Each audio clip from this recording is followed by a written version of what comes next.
My wife just passed away, and my father told me to marry again like he did. This started a war between us. I'm 26, a widowed father of 2. My wife, Annie, passed away a little over a year ago when our children were only 18 months and 4 years old.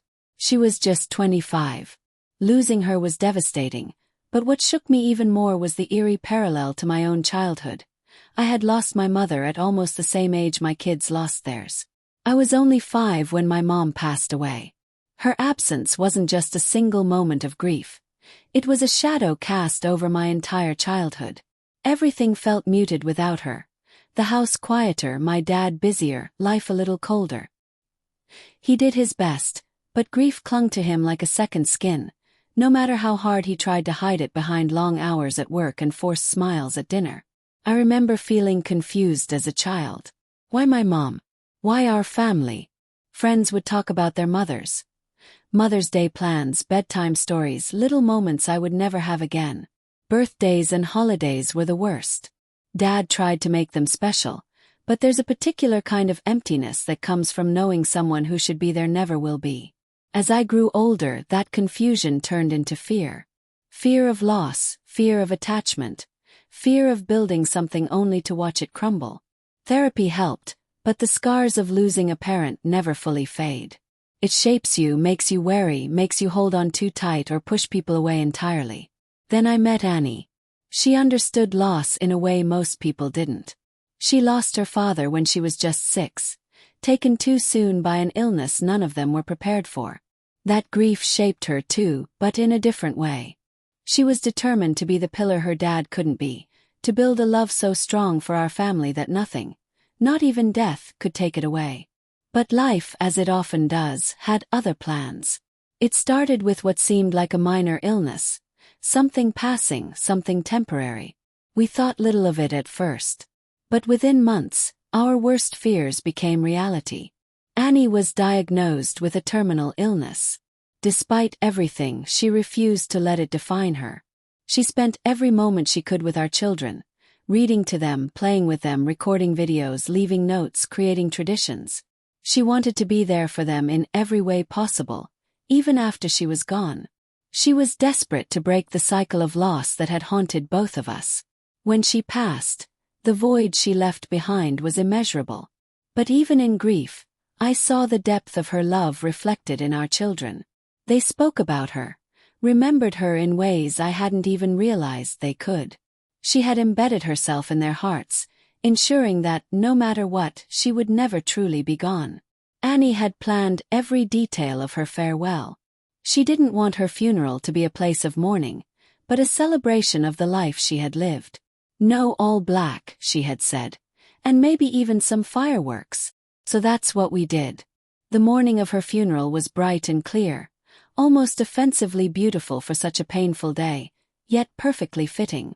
The church was filled with sunlight filtering through stained glass, washing the room in colors as vibrant as Annie had been. Wildflowers, her favorite, covered every surface in bright hues of blue, yellow, and red. After the service, we moved to the park she loved. People shared stories, laughter mixing with tears as they remembered the woman she was. Her quirks, her stubbornness, her boundless energy. And as the sun began to set, we set off fireworks, just as she had wanted. As the colors burst across the sky, it felt like a final message from her, a reminder that even in death, she was still here, still shining. Now, as I watch my children grow, I see Annie in them. In their resilience, in their laughter, even in their tears. They talk about her often, recalling moments I didn't even realize they remembered. And it's clear, while death may have taken Annie too soon, her love, her presence, her impact will never fade. But then there's my father. A few months after Annie's passing, he sat me down and told me I needed to remarry. The kids need a mother, he said, as if a new wife could simply fill the space Annie left behind. He spoke from experience. After my mother died, he remarried within a year. To him it was the logical step forward. To me it was unthinkable. I can't, I told him. You can, he insisted. You just don't want to. And that's where the war between us began. He couldn't understand my refusal, just as I couldn't understand his urgency. To him, love could be replaced, grief could be managed like a to-do list. But Annie wasn't replaceable. Our children deserved more than a stand-in. They needed time to grieve, to process, to hold on to their mother's memory without someone else being forced into her place. I know he means well. I know he's speaking from his own experience. But I refuse to make the same choices he did. Annie deserves more than that. My children deserve more than that. And so do I. For now, my focus is on them. On honoring Annie, on healing, on making sure they grow up knowing that love isn't something that can be replaced at will. It's something that lingers, something that shapes us, something that, even in absence, never truly fades.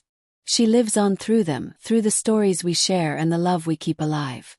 As their father, my role has evolved beyond just nurturing them.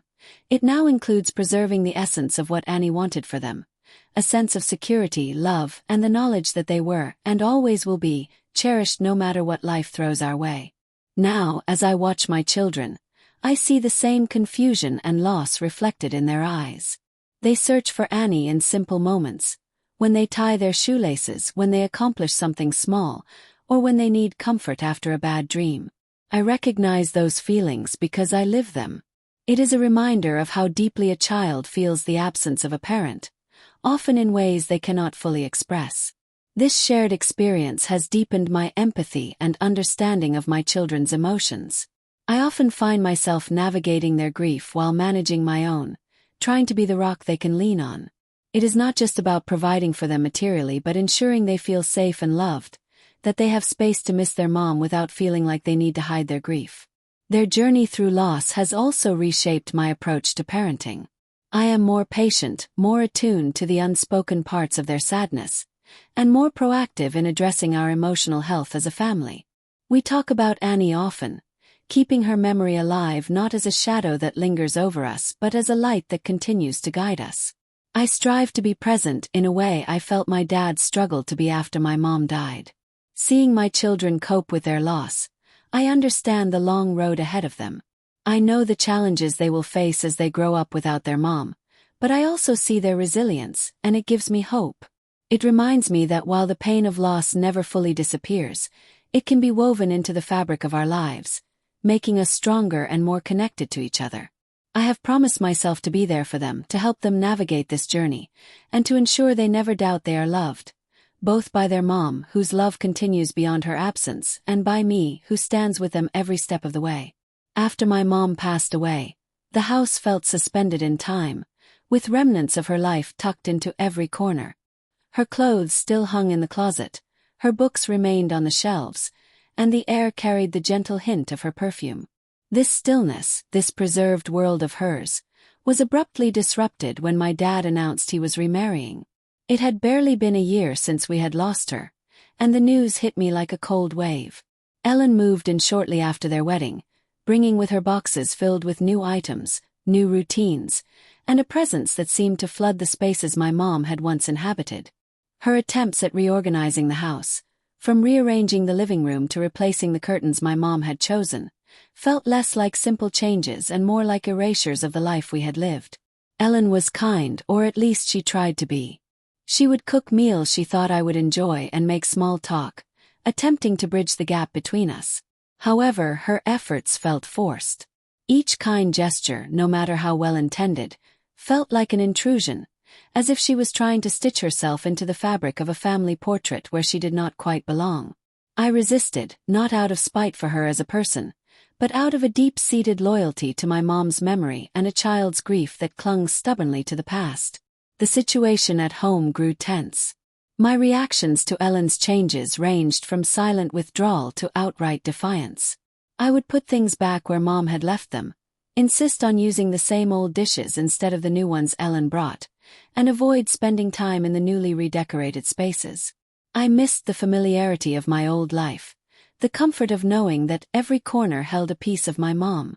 My dad, caught between his attempt to move forward and my resistance, often became frustrated. Arguments became more frequent. He accused me of being unreasonable, of not giving Ellen a fair chance. But I saw it differently. I felt he was erasing Mom's legacy, pushing me to forget rather than allowing me to remember. One particularly heated evening, my dad snapped after finding me rearranging the living room to its original state. "We can't live in a museum," he yelled. "We have to move on. You have to move on." But how could I?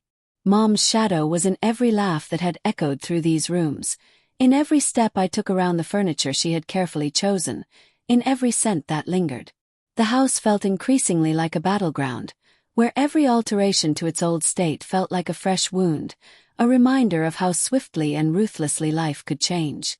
Ellen, caught in the middle, gradually stopped trying so hard to win me over, retreating instead into whatever peace she could find with my dad.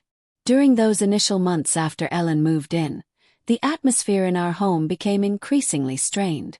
I was still grappling with the loss of my mom, often finding solace in old photos and mementos that kept her memory alive. My vulnerability and frequent bouts of tears were a stark reminder of the raw pain that lingered in our home. It was during this time that my dad's demeanor towards me shifted drastically. The few times I showed vulnerability or cried for Mom, he reacted not with comfort but with frustration. He would yell, telling me to grow up and stop crying.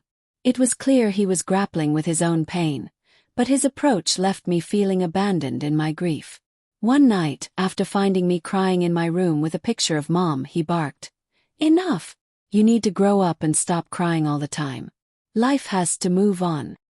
His words, meant to push me toward resilience, felt more like a dismissal of my grief. I looked up at him, my heart sinking. "I miss her, Dad," I managed to choke out, my voice barely a whisper. "Why can't you just let me miss her?" His next words were like a cold slap. "I'm happier now, and you should be too. I love Ellen more than I ever loved your mom." He declared it with a harsh certainty that seemed to seal the growing gap between us. The room fell silent, except for the sound of my own heart breaking. The quiet sobs that I couldn't hold back echoed in the space between us. Those words, harsh, raw, sliced through the fragile thread of understanding that had barely tethered us together.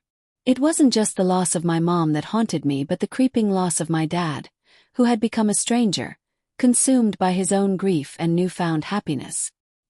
His words wounded me deeper than the tears I shed for my mother. They felt like another betrayal, one I hadn't been prepared for. As the years passed, the emotional distance between us grew. Dad was absent, not just physically but emotionally. My cries for attention, for the affection I so desperately needed, went unanswered. His priorities had shifted, and I felt sidelined, like an unwelcome reminder of a past he was eager to forget. Ellen, for all her efforts, could never bridge the gap between us. It wasn't just that she wasn't my mom. It was that Dad's love, the foundation I had relied on, now felt conditional. He had moved on, and in doing so he had left me behind. Feeling abandoned and misunderstood, I withdrew into myself. The isolation at home drove me to seek solace elsewhere. In books, in school activities, in anything that could give me a sense of belonging. But the damage had been done. Those formative years left a scar, a deep-seated mistrust of relationships. I was terrified of being left behind again, of giving my heart to someone who might one day decide I wasn't worth sticking around for. Now, as an adult, I can look back and see that Dad was dealing with his grief in his own flawed way. But understanding his pain does little to soothe the resentment of a child who felt abandoned. I carry those wounds into fatherhood, but I am determined to break the cycle. My children will never question their place in my life. They will never feel like an afterthought. But after Annie died, my dad reached out. He told me he hoped I would understand him better now, that I would cut him some slack for the choices he had made. I didn't respond. Not at first. My grief was too fresh, too consuming. Even now it's still raw. But I am in therapy, trying to find peace, trying to heal. He reached out a few more times, apologizing for his initial message. And eventually we met. Quiet cafe. A neutral place. Somewhere safe for a conversation already brimming with tension. I sat across from him, still wearing my wedding ring, a stark symbol of my ongoing grief. It didn't take long for the conversation to veer into uncomfortable territory. He noticed the ring almost immediately, and his expression tightened. "You can't keep living in the past," he said, his voice laced with careful concern. "It's time to think about your future. Maybe start meeting people again." I clenched my jaw, my hands curling into fists beneath the table. "Drop it," I warned, my voice controlled but firm. He sighed but didn't let it go. "I know it's hard, but I've been where you are. And I'm telling you, you need to move forward, for your own sake, for the kids. They need a mother figure." And there it was. The same argument, the same justification he had given himself all those years ago. My stomach twisted. "They have me," I said sharply. "They don't need a replacement. They need stability. They need love. They need to know their mother isn't something to be forgotten just because it's easier." His eyes darkened. "That's not what I did." "That's exactly what you did." The words came fast, unfiltered. "You remarried so quickly, Dad. You expected me to just accept it. To be okay with all the changes because you were. But I wasn't. And I'm not going to do that to my kids." His lips pressed together, frustration evident in the deepening lines on his face. "I thought you'd understand by now," he murmured. "Especially with the kids needing." "Stop." My voice was sharp, final. "Grief isn't something you can turn off. You don't just replace someone because it makes life easier." I leaned in, my voice quiet but heavy with conviction. "My children are my priority, Dad. Not filling some perceived gap. I will never make them feel second to anyone." He exhaled slowly, his gaze dropping to the table. When he finally spoke, his voice was softer. "You think I loved her more than you?" I hesitated, emotions tightening in my throat. It felt that way. Silence stretched between us, thick and suffocating. For the first time in years, my father looked at me, not as a grieving son, not as someone to fix, but as a person. A man who had lived through his own loss, who was trying his best to make sense of it all. "I'm sorry," he said at last. And for once, I believed him. I wasn't ready to forgive, not completely. But maybe I was ready to try. To stop holding on to the past so tightly that it strangled the possibility of something new. The coffee in front of me had long gone cold. I reached for my phone, fingers hovering over the screen before I finally typed out a message to him. "Let's talk." I continued, my voice steady but filled with emotion. "I'm not going to scold them for missing her or for crying out for her at night.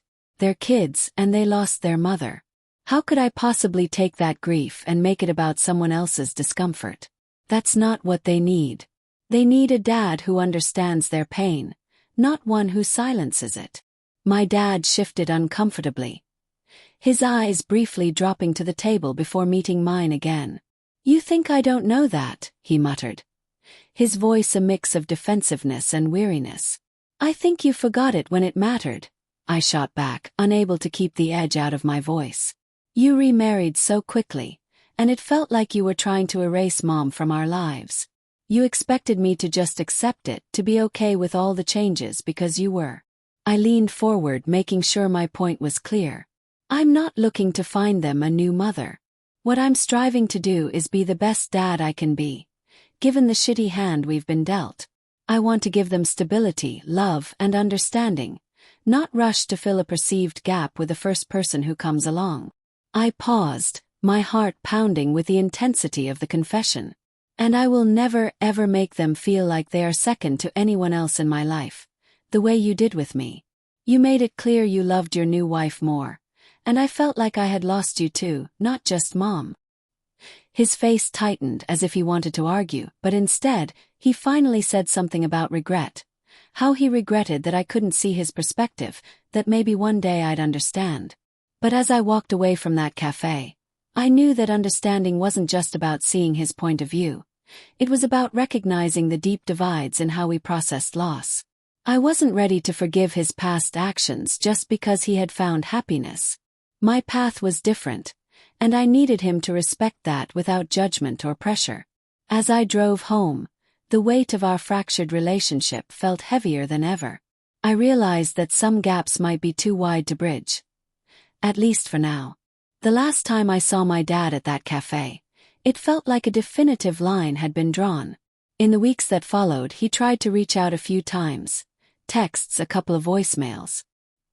His voice always held that familiar mix of concern and awkwardness, as if he wasn't quite sure what to say or how to say it without reigniting the flames of our last argument. Each attempt at bridging the gap only reminded me of the wide chasm that had formed between us over the years. I wasn't ready to cross it yet. So I responded sparingly, my replies brief and non-committal, until eventually I stopped responding altogether. The silence that settled wasn't peaceful, but it was necessary. Life went on as it does, filled with the daily routines and small crises of raising 2 kids alone. I threw myself into being a dad, the soccer games, school projects, bedtime stories. Every smile and tear from my kids reminded me of my promise to be the steady presence they needed.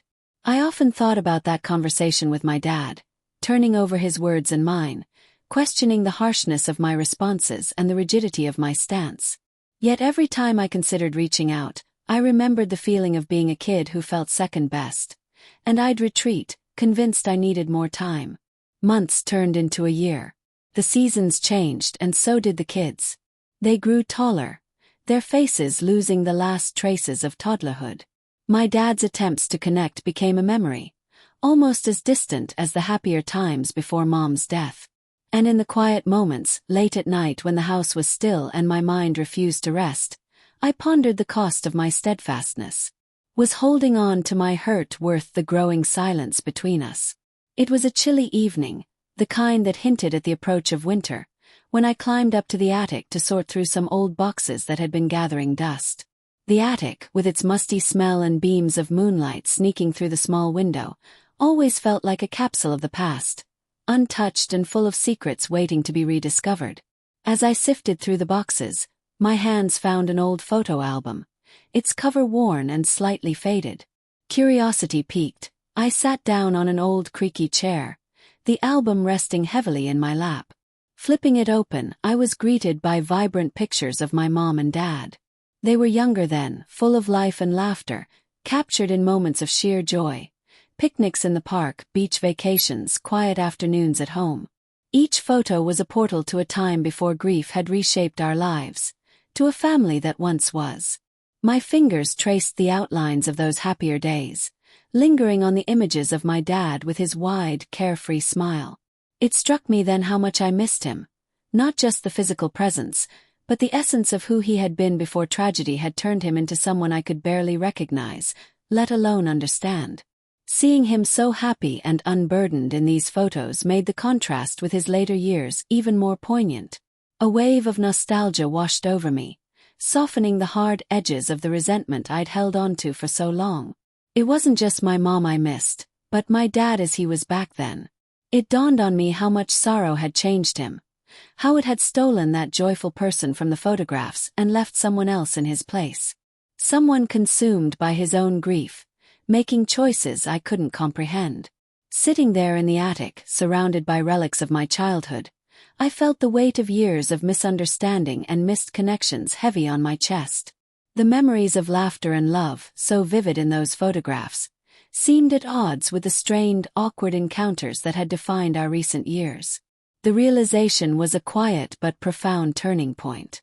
Maybe there was room for reconciliation. A chance to rediscover the man from those pictures. To understand the journey he had taken from then to now. Perhaps it was time to bridge the gap that grief had widened.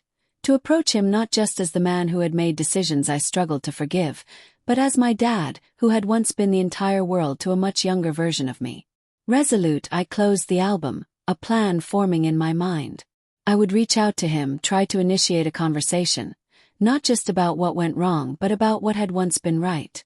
It felt like a daunting task, filled with potential for pain, but also for healing. As I descended from the attic, leaving the quiet sanctuary of the past behind, I was ready to face whatever came next, armed with newfound understanding and a hopeful heart. It made me think about how the kids would remember these years. Would they see a dad who stood his ground, or one who let old wounds dictate the future? The thought unsettled me enough to consider that perhaps it was time to try a different approach. Not for my sake, but for the kids who deserved to know all facets of their family, even the complicated ones. The next morning I drafted a message to my dad. Simple, yet more open than anything I'd sent in a long time. "Let's talk," it read. "When you're ready." I wasn't sure where the conversation might lead us, or whether it would heal any old hurts. But I knew it was a start, a small step toward understanding, or at least coexistence, in this new chapter of our lives. As I hit send, the silence I had grown accustomed to seemed a little less daunting, tinted with the possibility of something new.